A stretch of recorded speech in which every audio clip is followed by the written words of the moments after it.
But sales স্কিলটা আপনার কিভাবে কাজে লাগছে?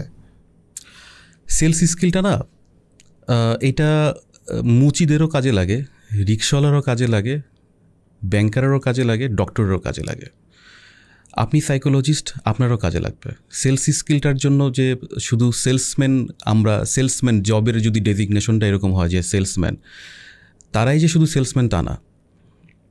সেলস স্কিলটা তো প্রত্যেক প্রফেশনের জন্য ইম্পর্ট্যান্ট। কীভাবে ইম্পর্ট্যান্ট?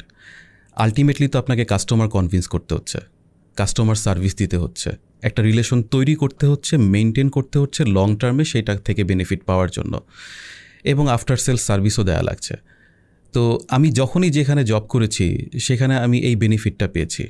আমি যত বেশি কাস্টমারের সঙ্গে মিশেছি, নতুন একটা জায়গাতে গিয়েছি, আপনি দেখবেন যে হসপিটালিটি ইন্ডাস্ট্রিতে, ঢাকা শেরাটন হোটেল, টিচিংয়ে আমার কাস্টমার কারা? আমার স্টুডেন্ট আমার customer. I was one of the very popular faculty at that time. এরকমও হয়েছে যে আমি ক্লাস নিচ্ছি বিজনেস কমিউনিকেশন, সায়েন্সের কোনো স্টুডেন্ট এসে ক্লাস করছে, অ্যাকাউন্টিংয়ের ক্লাস নিচ্ছি, সায়েন্সের কোনো স্টুডেন্ট এসে ক্লাস করছে, মজা পাচ্ছে। আমি তো সেলসম্যান না, আমি তো মিশতে পারি না। তাহলে আমার কেন সেলস করা লাগবে? আমি তো সেলসম্যান না, আমি তো সেলসে, আমি প্রাণ বা বিকাশ বা যেটাই হোক, আমি তো কল সেন্টারে কাজ করি না, আমি তো সেলস টিমে কাজ করি না। আমার কেন সেলস করা লাগবে? আমি ডাক্তার, আমি ব্যাংকারে যদি বলি, যেহেতু সেটা আপনার প্রফেশন বা আপনার ক্যারিয়ারের একটা খুব ব্রাইট একটা পার্ট, তো ব্যাংকারকে কেন সেলসম্যান হওয়া লাগবে? সে অ্যাকাউন্ট ওপেন করবে, মানুষ আসবে, সে ফর্ম ফিল আপ করবে। সো এটা হচ্ছে একটা। 2 নম্বর কথা হচ্ছে যে মানুষের একটা প্রশ্ন থাকে, আপনি উত্তর দেবেন, আমি জাস্ট প্রশ্ন 2টা তুলে ধরছি। সেটা হচ্ছে যে সেলস করতে হতে তো তাহলে এটা তো তেলবাজি করতে বলতেছে আমাকে, দালালি করতে বলতেছে। আমি তো তেলবাজি দালালি করবো না, এটা আমার নৈতিকতার সাথে যায় না। সো এটাকে যদি আপনি একটু ভেঙে বলতেন যে কেন একটা ব্যাংকার সেলস করবে? সে একটা ব্যাংকার তো সেলসম্যান না, সে মনে করে না সে সেলসম্যান। ডাক্তার মনে করে না সে সেলসম্যান। ডাক্তারটা হয়তো আমি কিছুটা শেয়ার করতে পারবো, বাট আপনার কাছ থেকে ব্যাংকার একটা শুনতে চাই। এবং এট দ্য সেম টাইম এই যে মানুষ মনে করে কি শেয়ার আমি সেলস করবো, আমি কি দালাল নাকি? আমি তো আমার নিজের যোগ্যতায় আমি পর্যন্ত আসছি, আমি তেলবাজি কেন করবো? এই যদি একটু বলতেন। আচ্ছা, আমি এটাকে বলি, স্পেসিফিক এটা বলি, তারপর আমি আরেকটা উদাহরণ দিব। একজন কাস্টমারের কাছে অপশন আগে কম ছিল, মিডিয়ার অ্যাভেলেবিলিটি কম ছিল, ব্যাংক কম ছিল, অপশন কম ছিল, ব্রাঞ্চ কম ছিল। এখন তো একজন কাস্টমারের কাছে 40টা ব্যাংক যায়, 40টা ব্যাংকের অপশন আছে একই জায়গাতে। আপনি পান্থপথ ধরেন, মতিঝিল ধরেন, এক জায়গাতে অনেকগুলো ব্যাংক, অনেক ব্রাঞ্চ। তো কাস্টমার কার কাছে যাবে? সে তো দাওয়াত পাচ্ছে, সাইনবোর্ড দেখছে, বিলবোর্ড দেখছে, সে তো কনফিউজড, সে কোথায় যাবে? আপনি যদি নিজে গিয়ে তাকে না বলেন, তাহলে সে কি আপনার এখানে আসবে? বিজনেসের জন্য ব্যাংকের প্রফেশনে লাইফ ব্লাডটা কি? Deposit, fund flow. তো এইটার জন্য আপনাকে তো কাস্টমারকে কনভিন্স করতেই হবে। যদি না করেন তাহলে কে কাজটা করবে? কে? আমি ব্যাংকার, আমি ডেস্ক জব করব, আমি চেম্বারে বসে থাকবো, অথবা আমার ডেস্কে কাস্টমার আসবে, আমি ফর্মটা ফিল আপ করে দিব। কিন্তু কাস্টমার তো আসতে হবে, এই দাওয়াতটা কে দিবে? এটার জন্য কি আপনাকে আলাদা করে মানে অন্য কোনো লোক নিয়োগ দিব আমরা? যদি ওভাবে করে লোক নিয়োগ দিয়ে তাহলে কস্টিংটা কত বাড়বে? তখন কি আপনি কাস্টমারকে সেই বেনিফিটটা দিতে পারবেন? আপনি শেয়ার হোল্ডারকে কি সেই ডিভিডেন্ড দিতে পারবেন? তো এই কাজটা আমারই কাজ, আমারই করতে হবে। আরেকটা কথা হচ্ছে, সেলসম্যান মানেই হচ্ছে কি তেলবাজি করা, মানে অথবা তাই মনে করে, মানে এটা কাস্টমার তাই, মানে অনেকেই তাই মনে করে, আমি তো তেলবাজি করতে পারি না, অথবা আমি তো দালালি, অথবা এই যে নেগেটিভ ওয়ার্ডগুলো, আসলেই কি তাই? এখন আমি একটা এক্সাম্পল দিই। ইসলাম মানে নবুয়তি আল্লাহ দিয়েছেন হুজুর পাক সাল্লাল্লাহু আলাইহি ওয়াসাল্লামকে কোথায়? আর আমরা আজকে কোথায়? আমরা কিভাবে পেয়েছি? আমাদের ফোরফাদার্সরা আজ থেকে 6-7 জেনারেশন আগে মুসলিম ছিল, আমি কি শিওর 100%? এই দাওয়াতটা আমরা পেয়েছি না, 1 বাই 1 করতে করতে হাত ঘুরে ঘুরে আমাদের কাছে আসছে না? তো নবীজি দিন শেষে আবু বকর রাদিয়াল্লাহু আনহুকে জিজ্ঞেস করতেন, তোমার ব্যবসাকে আজকে কি হয়েছে? তো উনি বলতেন যে আজকে আমি 4 জনের সঙ্গে 5 জনের সঙ্গে এই যে নিয়ে আসছি, নতুন দাওয়াত দিয়ে নিয়ে আসছি, অথবা তাদেরকে আমি দাওয়াত পৌঁছাইছি। তো ওনারা কি রিলেশনশিপ ম্যানেজার ছিলেন না? আমি এই কথা যদি বলি, এখন এটা ওনার শানের খেলাফ করছি না, কিন্তু আমি সাহাবিদের অথবা নবীজির শানের খেলাফ করছি না। বাট এই দাওয়াত যদি না পৌঁছাইতো, সেলসম্যানশিপ মেন জিনিসটা হচ্ছে দাওয়াত পৌঁছানো।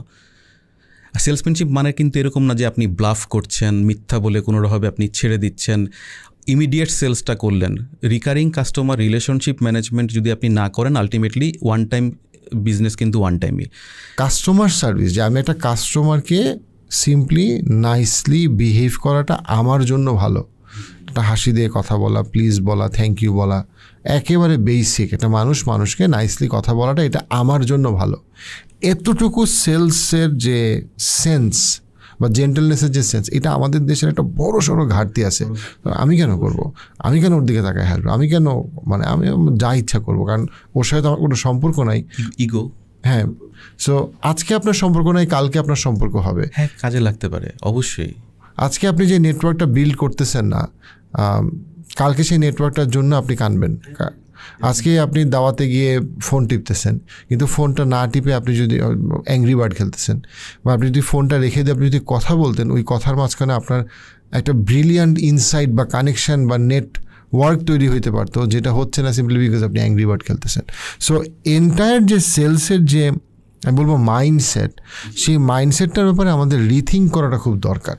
হ্যাঁ, আমাদের রিথিঙ্ক করা দরকার, আমাদের কিছু আনলার্নও করা দরকার। আমরা একটু যদি বলেন যে কোন জিনিসগুলো আপনার কাছে মানে আনলার্ন করাটা খুব জরুরি। ওই যে আমি ব্যাংকার অথবা আমি ডাক্তার, আমি কেন ইন্টারভিউ দিয়ে ঢুকবো? আমি ব্যাংকার, আমি কেন বাইরে যাব? আমি কয়েকদিন আগে আমারই একজন নিউলি জয়েন্ট স্টাফ, আমি তাকে বলছিলাম যে তুমি ডেইলি 5 জন নতুন ক্লায়েন্টের সঙ্গে কথা বলে আমাকে এটা দিবা। সে আমাকে বলতেছে তাহলে তো আমার সেলসেই মানে জয়েন করতে হইলো, আমি তো ডেস্কে জয়েন করছি। তো চিন্তা ভাবনাটা কীরকম, এবং he became a non performer ultimately, এবং ওকে কুইট করতে হয়েছে, কারণ এখানে তো নন পারফর্মারের কোনো জায়গা নেই। আপনি কোনো পারফরমেন্সই করবেন না, আপনি ডেস্কে থাকবেন, এসির নিচে থাকবেন, আপনি বাইরে যাবেন না, মিশবেন না, মোবাইল টিপবেন, ইন্টারঅ্যাক্ট করবেন না। ইভেন আপনি যখন যেখানেই থাকেন আপনি মানুষের সঙ্গে কথা বলতে জানবেন না। আপনি একজনকে জিজ্ঞেস করা আপনি কোন মাদ্রাসা থেকে পাশ করেছেন আর জিজ্ঞেস করা আপনি কোন মাদ্রাসার ফারেক, অনেক ডিফারেন্ট। অবশ্যই আপনি কোন মাদ্রাসার ফারেক যখন আপনি বলছেন, আপনি তার কিন্তু টেকনিক্যাল ল্যাঙ্গুয়েজে কথা বলে ফেলছেন, আপনি 1 ডিগ্রি উপরে চলে গেছেন, সে আপনার সাথে বেশি রিলেট করতে পারবে। ভাই আপনি কয় বছর বিদেশ ছিলেন, আর ভাই আপনি কয়টা ভিসা খাইছেন, তার ল্যাঙ্গুয়েজে ডিফারেন্ট। আপনি আপনি দেখছেন যে ক্লায়েন্ট তার হাতে খুব দামি ঘড়ি, তার মানে সে ওইটার ফ্রিক। আপনি ঘড়ি নিয়ে কথা বলেন, আপনাকে দামি ঘড়ি কিনে পড়ে তারপর বলতে হবে তা না, নলেজ থাকা, গল্প জমানো। আপনি সেলসের উদ্দেশ্যে গেছেন, তো আপনাকে তো প্রোটেক্ট করবেই, তার পিএস প্রোটেক্ট করবে, সে প্রোটেক্ট করবে, আপনি তো ঢুকতেই পারবেন না সি লেভেলের এক্সিকিউটিভের কাছে। আর নর্মাল পিপলের কাছে যাবেন, মানে একেবারেই জেনারেল পাবলিকের কাছে যাবেন, তো মনেই করবে যে এ তো আসছে ঠকাইতে। এরকম এক দেশে আমরা আছি যেখানে নামাজ পড়তে গেলে জুতা রাখা লাগে সেজদার সামনে। এই দেশে তো মানুষকে বিশ্বাস করায় কোনো জিনিস আনতে গেলে আপনাকে আসলে আপনি সেলসম্যান এটা প্রকাশ করা যাবে না, এটা আপনার লাইফ স্টাইলে ঢুকায় ফেলতে হবে, সেভাবে মানুষের সঙ্গে মিশতে হবে। আমি যেরকম বলি, আমাদের ফ্যামিলি ডক্টর থাকে না, রাত 12টায় 11টায়, আপনি তো আর কল সেন্টারে খুব কমই ফোন দেন, তো আপনি তো কোনো না কোনো একজন ডক্টরের কাছে ফোন দিয়ে আপনার যদি প্রয়োজন হয় আপনি ইমিডিয়েট বলেন। তো আমি বলি যে আপনি অ্যাটলিস্ট 10টা ফ্যামিলি ব্যাংকার হওয়ার চেষ্টা করেন, এটা খুবই ইম্পর্ট্যান্ট। তাদের কোনো সেভিংস প্ল্যান, তাদের কোনো ইনভেস্টমেন্ট প্ল্যান যেন আপনাকে শেয়ার করে। এটা যখন হতে পারবেন, যত বেশি আপনি এরকম হতে পারবেন, তত বেশি আপনার উপরে দেয়া যে টার্গেট সেটা আপনি খুব ইজিলি ফিল আপ করতে পারবেন। আপনার স্টুডেন্ট লাইফের প্রত্যেকটা রিলেশন, আপনার ফ্রেন্ড সার্কেলের, এটা হোয়াটসঅ্যাপ গ্রুপ থাকুক, ফেসবুক মেসেঞ্জারে থাকুক, আপনি একটু অ্যাক্টিভ থাকেন। কারো কোনো প্রয়োজনে আপনি একটু নিজে আগায় যান, একটু ইন্টারেক্টিভ হন, একটু প্রোঅ্যাক্টিভ হন, একটু সোশ্যাল হওয়ার চেষ্টা করেন। আপনার ট্রাফিক জ্যামে থাকা সময়গুলোকে আপনি একটু ইউটিলাইজ করার চেষ্টা করেন। কোথাও বসে ওয়েট করছেন, আপনার 15-20 মিনিট সময় আছে, ফেসবুকে একটু কম দেখেন, ওই জায়গায় সময় দেন, হোয়াটসঅ্যাপে একটু নক দেন, কানেক্টেড থাকেন। আজকে আমি যেই দাওয়াতটা দিচ্ছি কোনো একটা ক্লায়েন্টকে, আমার কথা বললাম, সে হয়তো বা ইমিডিয়েটলি আমার কাছে কোনো বেনিফিট আমার কাছে আসবে না, বিজনেস আসবে না, বাট 6 মাস 1 বছর পর হয়তো বা মনে হবে আচ্ছা কী যেন বলছিল, আচ্ছা ঠিক আছে একটু নক দেই। এরকম করে কিন্তু আমরা যথেষ্ট বিজনেস পাই, এটাই নিয়ম।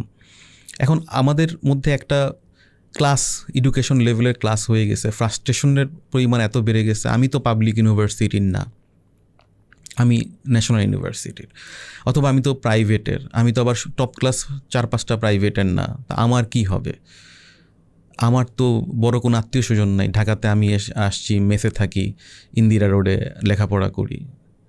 আমার মানে তখন আমি বলি যে এগুলো আমরা আসলে ব্লেসড না।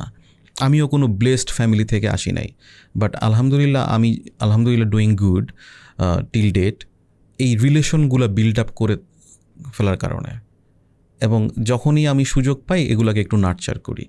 তো এই যে স্টুডেন্ট লাইফ থেকে এটার চর্চা যদি শুরু হয়, একটা মানুষের ওই যে সিভি প্রিপারেশনের উপর বিভিন্ন জায়গায় ক্লাস হয় না, তা আমি বলি যে ভাই সিভি প্রিপারেশনের আগে ওইগুলো একটু প্রিপেয়ার করার চেষ্টা করো, রিলেশনগুলোকে একটু নার্চার করার চেষ্টা করো। রিলেশন যখন থাকবে তখন সিভিরও প্রয়োজন হয় না, সিভি একটা ফর্মালিটি।